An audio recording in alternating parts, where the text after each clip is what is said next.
And that is why we are live and doing this second show is I forgot to unmute myself just now and at on page 108 in our read of Dungeon of Dread. Hello and welcome. I am Anarchimedes doing a special part 2 of Dungeon of Dread to pick up where we left off, where I had forgot to unmute myself. Having some trouble with the mute button here,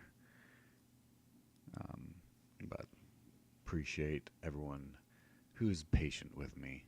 I'm a one-man show trying to do a live stream and attempting some dangerous stuff at that.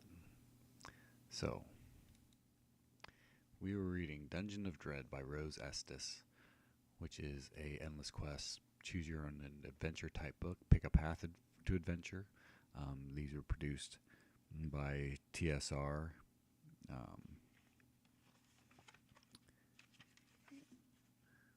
And we'll pick up where we left off. Page 108. Well, you say, shaking yourself, I guess this is what we came for. If we came this far, we might as well see it through. With great caution, the two of you approach a bend in the passage and slowly peek around the corner. A large cavern lies before you. Gold coins lie in heaps on the sandy floor. Gems sparkle every color of the rainbow over the entire floor. Heavy silver bricks are stacked in great mounds near the walls. Your breath is taken away by the vast treasure. Far more treasure than any person could ever use in a lifetime. My apologies, Loris, you say. I thought you were exaggerating, but you were not. It does seem that all the world's treasure is here. At last, reason returns to both of you. You were so dazzled by the treasure, you failed to notice some other details of the cavern. 2-inch iron bars protect the treasure. They would be impossible to break. The only opening in the barrier is a small iron door with an unusual keyhole shaped like a cross with a diamond on each end. Carrick, look at all the statues. Don't they look odd? You notice a number of statues standing around the iron bars. Some of them actually clutch the bars in their hands. The statues are remarkably lifelike. They are humans, halflings, elves, and even a dwarf. Both of you move closer, marveling at the workmanship of the statues. They are very lifelike. You're right, Loris. Look at their expressions. More than half were expressions of horror on their faces. Many have raised hands as though protecting themselves from danger. What kind of sculptor could have created such strange figures? Suddenly a terrible thought strikes your mind. Loris, you ask, do you think these statues were not sculpted? Maybe they were living beings who returned to stone. Remember the words written on the entrance. Watch the water that is not water, and beware the basilisk. I think I've stumbled into the basilisk's lair. The fate of the statues who were once living beings is now clear. Anyone unfortunate enough to look into the eyes of a basilisk instantly turns to stone. There is no escape. What can we do to protect ourselves? Asked the halfling wildly. I don't want to be a statue. Quickly, you think of all you know about the dreadful creatures. A basilisk is a reptilian monster nearly 10 feet long. The only way to protect yourself from turning to stone is to reflect the basilisk's gaze back into its own eyes, so it will be turned to stone. Suddenly, the heavy breathing becomes louder. Oh no, it's the basilisk. You don't dare turn around. Loris, you whisper.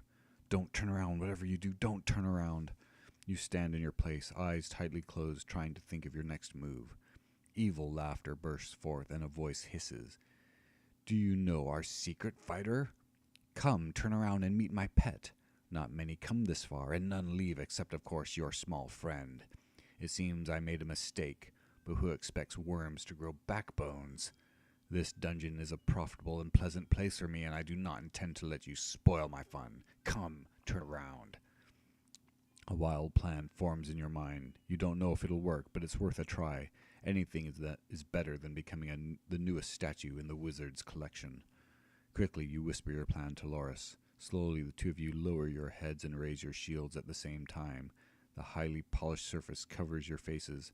Perhaps you can reflect the horrible creature's back into its own eyes and turn it to stone. You spin around and face the basilisk. You hear it hiss as it approaches and feel its hot breath on your legs.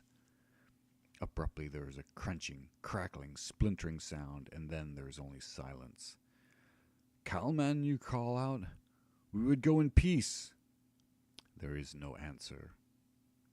"Carrick," the halfling says, "the breathing has stopped."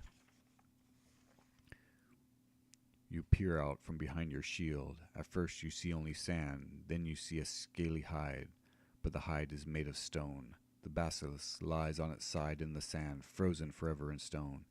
"It worked, Loris. Our plan worked." "But where is Kalman?" asked Loris. "Maybe he fled." If you want to search the room, turn to page 115. But perhaps Kalman fled. When you turn the basilisk to stone, you may try to open the lock guarding the treasure. Turn to page 113. Now, if you followed in part 1, and you followed along even through the muted part, you'll see that we went to page 113, and ended our adventure.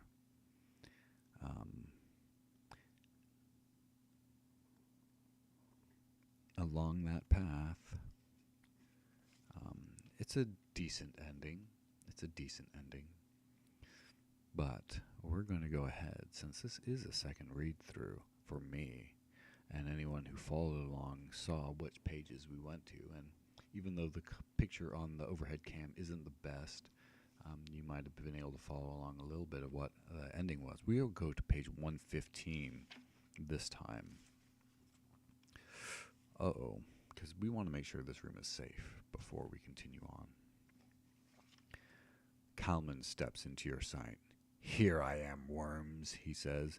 "My little joke has gone on too long. What shall I do with you? Maybe I'll turn you into slugs and I can step on you whenever I please. Whenever I please. How about a fair fight, Kalman, you ask? Don't be silly, fighter, he answers. I didn't study all these years to fight fair. I much prefer fighting like a magic user. He roars with laughter and shoots 4 bursts of white silver light from his fingers. You and the halfling jump for cover. Hiding won't save you, my little slugs, he hisses. You hear sizzling noises, then a blinding pain surges through your elbow. You have time to do no more than gasp with pain before 8 more bursts arc towards you. Rolling in terror, you try to dodge, but they follow you and burn into your body. You lay gasping on the ground, dimly aware of Loris whimpering in the background. Oh, sounds like he got hit by magic missiles. Kalman laughs. Do you see what I mean? Now stop your silly whining and come here, heroes, he sneers. I want to change you into worms. Kalman beckons you with a skinny finger. You find your body crawling to him despite your mind's desire to escape his foul lair. At last you lie stretched out on the sand in front of Kalman. Loris moans softly as he crawls to your side. My sweet pet, Kalman croons to his stone basilisk. I shall avenge you. Shall I turn them into slugs or little black spiders, both squished nicely when you step on them? Your skin crawls. You do not want to be turned into any kind of bug. If only you could draw your weapon. Suddenly the halfling's furious voice screams, No! You aren't going to turn me into a bug! I hate bugs!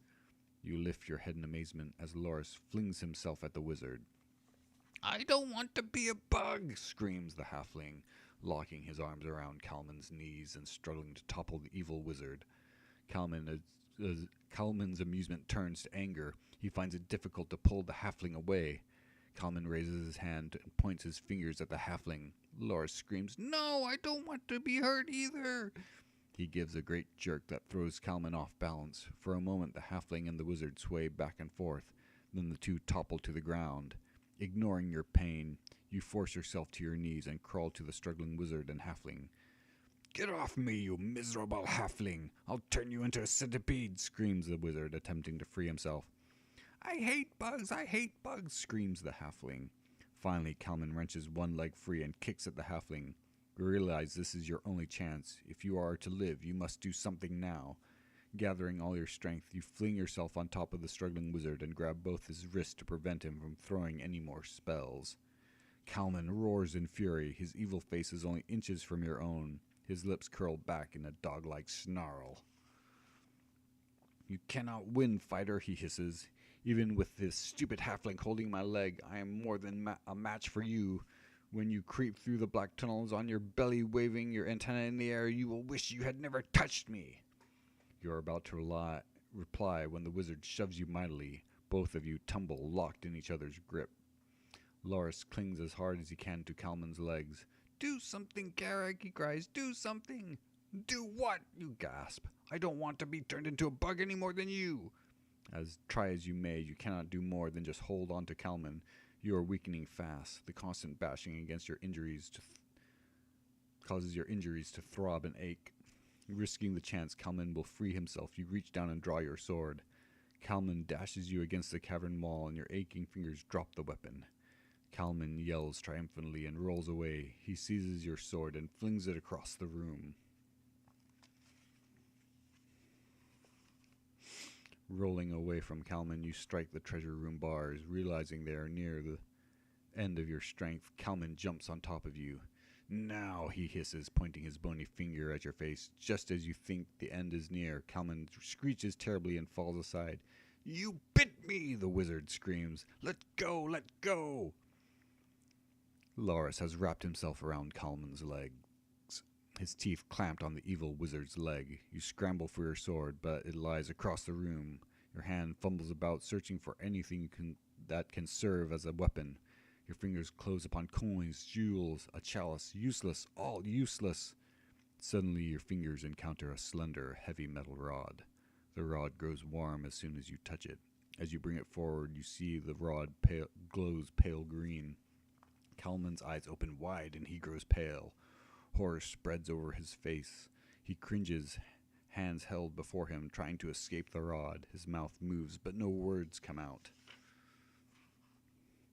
You strike Kalman with the rod. Before your disbelieving eyes, the wizard's body grows stiff, then breaks into dozens of splinters. As you stare at the shattered wizard, you hear hissing. A stinking black cloud explodes from the broken body. You and Loris edge as far away from the cloud as possible. What will this cloud reveal? The stinking cloud billows and rolls, hiding all that lies beneath it. Loris shivers and clings to you. His teeth chatter with fear. A horrible, ear-splitting, heart-stopping screech assaults your ears, and an inhuman head pokes out of the cloud. It glares at you. It is the ugliest head you have ever seen. It looks like a chicken, but with no feathers. The eyes are large and lidless. A large, curved beak snaps open and shut. The head turns back and forth, the bright red eyes studying the details of the room. You start to move slowly toward your sword. As soon as you move, the creature squawks loudly and rises above the cloud on two bat-like wings. It hovers in the middle of the room, too frightening to look upon. It appears to be a cross between a bird and a snake. A large bird-like body covered with scales hangs suspended between the two large bat-like wings. Dirty white feathery down covers its shoulders, and there are razor-sharp talons on each of its four legs. The creature beats its wings upon the air, uncertainly at first, then stronger at every flap. "Carrick," the halfling cries, "we better do something or that chicken thing is going to eat us." You edge towards your sword. Screeching wildly, the creature dives at you. You slash out with the rod, which no longer glows. It strikes it on one white wing. As it swoops by, the large talons rip at your clothing. The creature swoops and dives in bat-like bursts of speed. You grow dizzy, following its flight. Finally, the creature dives straight for you, driving its clawed foot deep into your shoulder. It slashes once, then twice, and circles the room. Then its great wings beating, it flies down the black corridor. You collapse to the ground, bleeding. Loris rushes to your side and gently cradles your head. Ripping clothing from his shirt, he presses it against your wound. He feels your shoulder gently to see what damage the creature did. "You're lucky, Carrick, it didn't get your face." but you'll have an interesting scar, that's for sure. Do you think you can get up? That screechy chicken might come back and I don't want to be here. Although your head spins and your body aches, you struggle to your feet. As you rise, the metal rod tumbles to the ground. Thank heaven for that magical stick, says Loris. We would have been crawling along some corridor right now if not for that wand, you say. I don't know what it was, but I'm sure glad we found it. I don't think we could have defeated Kalman without it. Kalman, shouts the halfling. Where is he? Where has he gone to? Loris whirls wildly about, searching for the wizard. He's gone, Loris, you say, holding his shoulder. You'll find whatever remains of Kalman when you find that creature. I don't think I want to find either one, says the halfling. What was that chicken thing anyway? I don't know, you answer, but if we're lucky, it's the only one of its kind. We must hope it finds our world an unfriendly place and dies. I don't want to think what might happen if it lives. Only Kalman knew for certain. What does this mean? We've won? Does this mean we've won? Asks Loris. Are we rich now? You turn and face the locked door to the treasure room. If you have found the key that will fit the door, turn to page 126. If you do not have the key, turn to 125. We found the key. It was hiding in the basilisk, and we got it out of there. So we will go ahead and switch over to 126.